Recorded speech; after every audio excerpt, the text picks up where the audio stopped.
Quick overview over the festivals, or the set apart or the appointed times of Yahweh. There are 10 appointed times. First of that is the weekly Sabbath. We read about the weekly Sabbath all over the text. But when we look at Leviticus 23, 24, 25, we see there's a number of other festivals.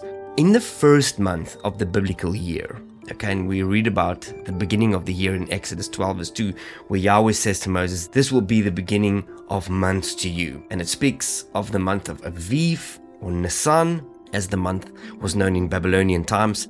Now in that month, the month of Aviv, we have 3 festivals, and those 3 festivals occur almost together in an 8-day period, starting off with the Pesach on the first day of that festival. I'll get into detail now. And then on the second day, we have a feast called the Feast of Unleavened Bread that starts and runs for 7 days. And then somewhere in those 7 days, we have the Feast of First Fruits. Now that's a very interesting scenario, because that day is always a fixed day. It's always the first day of a week, and therefore it always falls on a Sunday, at least our Sundays. Pesach, or Passover, Feast of Unleavened Bread, and somewhere in that week, always occurring on the first day of the week, always on a Sunday, is the Feast of First Fruits. Those 3 festivals are known as the first pilgrimage that Yahweh required of the Israelites to attend, going up to Jerusalem. 3 festivals, or 3 appointed times in the first month. Then in the third month of the Hebrew year, in the month of Sivan, we have a feast called, or an appointed time called, Shavuot. Shavuot is the female plural word for Shavuot, which means a week. So if you have Shavuot, it literally means weeks.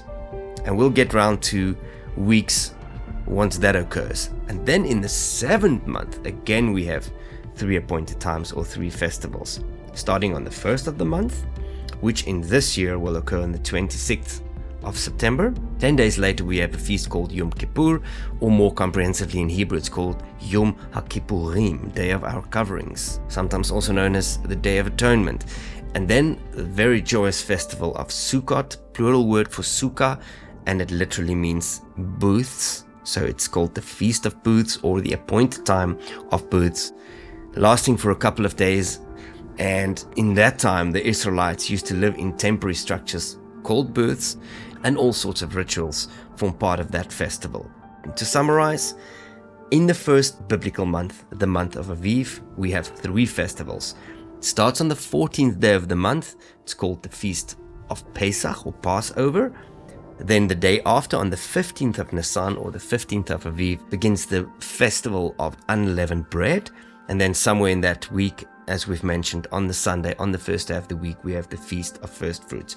Fast forward to the 3rd month, we have a single festival, the Festival of Weeks, also known as Shavuot in Hebrew. And then fast forward to the 7th month, the month of Tishrei, we have again 3 festivals, and these festivals are respectively Yom Teruah, sometimes known as the Feast of Trumpets, but literally meaning the Day of Sounding. Then on the 10th day, the most somber, dark day in Jewish tradition, called Yom Kippur, or Yom HaKippurim, and literally the word Yom HaKippurim means Day of Our Coverings. And then on the 15th of the 7th month begins the festival of Sukkot, Feast of Tabernacles as it is known, and that lasts for 8 days. On the first day is a Shabbat, and on the last day is a Shabbat. And it's a very joyous festival, and it commemorates the return of Messiah to live amongst his people. But also it is a festival during which we actually think of the truth that everything is temporary.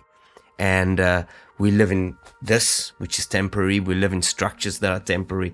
The only eternal concept is God himself. And then 2 more appointed times. Every 7th year, we have an entire year during which Yahweh requires of his people to let the land rest, let the land lay fallow. Very, very difficult, very strange concept. And for those who have performed a Shemitah in their lives, would be able to testify what a ridiculously interesting year it is, during which Yahweh just provides almost out of the nothing. And then every 50th year, we have the year of Jubilee. In Hebrew, it's called the Shnat Yovel.